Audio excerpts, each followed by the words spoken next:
बिंदु 3,2 -2, और 2,3 एक त्रिभुज बनाते हैं? यदि हाँ तो बताइए कि किस प्रकार का त्रिभुज बनता है। आपके पास 3 बिंदु दिए गए हैं त्रिभुज के, आपको बताना है कि आपको कौन सा त्रिभुज बन के तैयार होगा। त्रिभुज की अगर बात करें, एक तो हम भुजा से बता सकते हैं और उसके कोण से बता सकते हैं। तो अगर हम भुजा की बात करें, भुजा से आपके पास 3 त्रिभुज बनते हैं। सबसे पहले समबाहु त्रिभुज जिसकी सभी भुजाएं बराबर होती हैं। समद्विबाहु त्रिभुज 2 भुजाएं बराबर होती हैं। विषमबाहु त्रिभुज जिसकी तीनों भुजा बराबर नहीं होती हैं, तीनों भुजाएं अलग अलग होती हैं। फिर बात करेंगे कोण की। कोण के हिसाब से आपके पास 3 त्रिभुज बनते हैं। न्यून कोण त्रिभुज सभी कोण 90 डिग्री से कम होंगे। समकोण त्रिभुज एक कोण आपका 90 डिग्री का होगा। अधिक कोण त्रिभुज एक कोण आपका 90 डिग्री से ज़्यादा का होगा। तो सबसे आसान तरीका है कि हम भुजा की दूरी निकाल लें, फिर हम कोण पे चलेंगे। सबसे पहले हम तीनों भुजाओं की दूरी निकाल लेंगे, फिर हम बता देंगे कौन से त्रिभुज हैं। फिर हम एंगल के ऊपर बात करेंगे, यानी कि कोण के ऊपर बात करेंगे, फिर हम बता देंगे हमारे पास कौन सा त्रिभुज बन के तैयार होगा। सबसे पहले हम भुजा निकालेंगे। सबसे पहले हम बना लेते हैं भुजा निकालने के लिए एक रफ डायग्राम, जिसके अंदर बिंदु मैं ले रहा हूँ A 3,2, बिंदु B ले रहा हूँ -2 -3, और बिंदु C ले रहा हूँ 2,3। सबसे पहले हम AB दूरी निकाल लेंगे। उसके लिए मान लेंगे x1 y1 x2 y2 x3 y3 को। फॉर्मूला आपके पास बन गया तैयार होगा x2 - x1 का होल स्क्वायर जमा y2 - y1 का होल स्क्वायर। x2 -2 तो मेरे पास -2 हो जाएगा।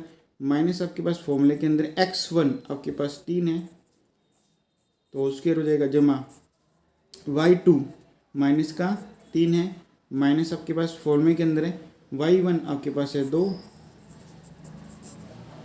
सोल्व कर लेंगे, माइनस माइनस प्लस होंगे, साइन आपके पास माइनस का आ जाएगा, -5 का स्क्वायर हो जाएगा, और ये भी मेरे पास -5 का स्क्वायर हो जाएगा। -5 का होल स्क्वायर, -5 गुना में यानी कि -5, माइनस को माइनस से गुना करेंगे तो मेरे पास प्लस आ जाएगा, 5 को 5 से गुना करेंगे तो मेरे पास आ जाएगा 25, तो यहाँ मैं लिख दूंगा 25। वैसे ही प्लस यहाँ पर है, प्लस यहाँ पर है, -5 का स्क्वायर, तो ये भी मेरे पास आ जाएगा 25, यानी ए बी मेरे पास है √50। ऐसे ही हम बी सी का मान निकाल लेंगे। बी सी आपके पास हो जाएगा x3 - x2 का होल स्क्वायर, x3 - x2 का होल स्क्वायर जमा y3 - y2 का होल स्क्वायर हो जाएगा। x3 2 है आपके पास, माइनस फॉर्मूले के अंदर x2 माइनस का 2 है, तो ये मेरे पास -2 आ जाएगा, ये हो जाएगा मेरा स्क्वायर, जमा y3 आपके पास 3 है, माइनस यहाँ माइनस लगा देंगे, y2 आपके पास है -3।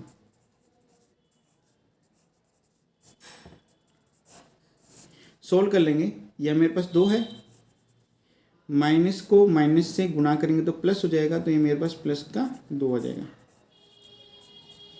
वैसे ही 3 माइनस माइनस को गुणा करेंगे तो मेरा प्लस हो जाएगा, तो ये प्लस का 3 आ जाएगा, ये स्क्वायर हो जाएगा। तो मेरे पास 4 का स्क्वायर हो जाएगा जमा 6 का स्क्वायर हो जाएगा, 4 चौक 16, 6 6 36 हो जाएगा, तो मेरे पास हो जाएगा √52। ऐसे ही हम AC का मान निकाल लेंगे। AC के लिए मेरे पास दूरी का फॉर्मूला बन जाएगा x3 - x1 का होल स्क्वायर जमा y3 - y1 का होल स्क्वायर, ऊपर से मेरे पास √ आ जाएगा। तो हम वैल्यू निकाल लेते हैं AC की, तो AC मेरे पास आएगा x3 - x1 का होल स्क्वायर जमा y3 - y1 का होल स्क्वायर।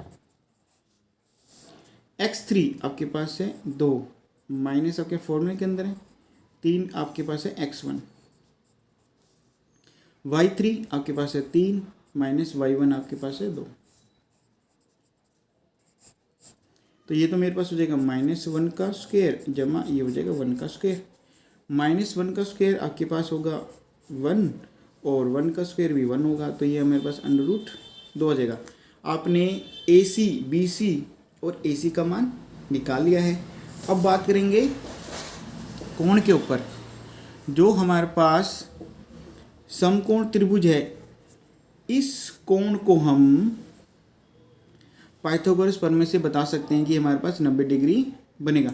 वो हमारे पास होती है जो समकोण के सामने वाला भुजा होती है, वो आपके पास होती है कर्ण, ये आपके पास है आधार, ये आपके पास है लंब। तो आपको पाइथागोरस प्रमेय कहती है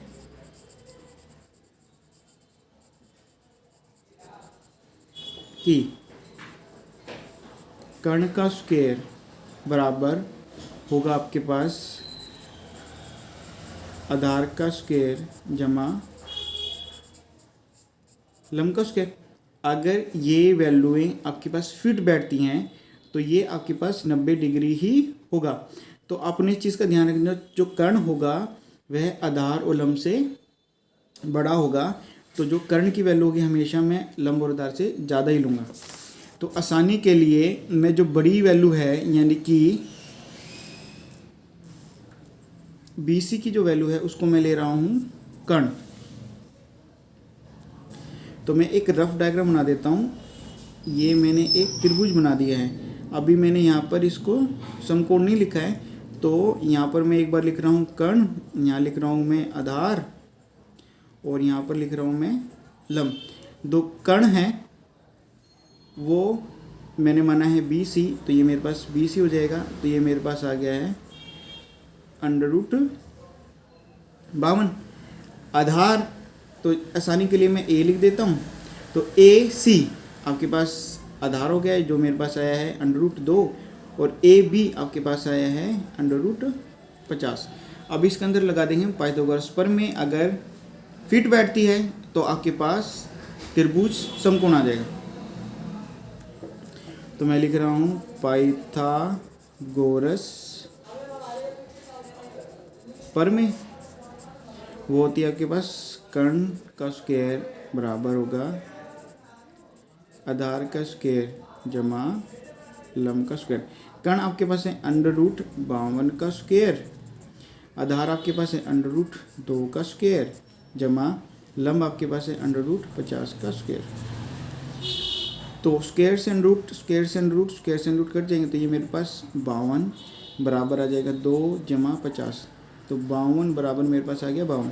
तो पाइथागोरस प्रमेय आपके पास फिट बैठती है तो जो त्रिभुज है आपके पास होगा समकोण, यानी कि त्रिभुज ABC आपके पास होगा एक समकोण त्रिभुज है। तो आपका आंसर है सिर्फ समकोण त्रिभुज। यही है आपका उत्तर।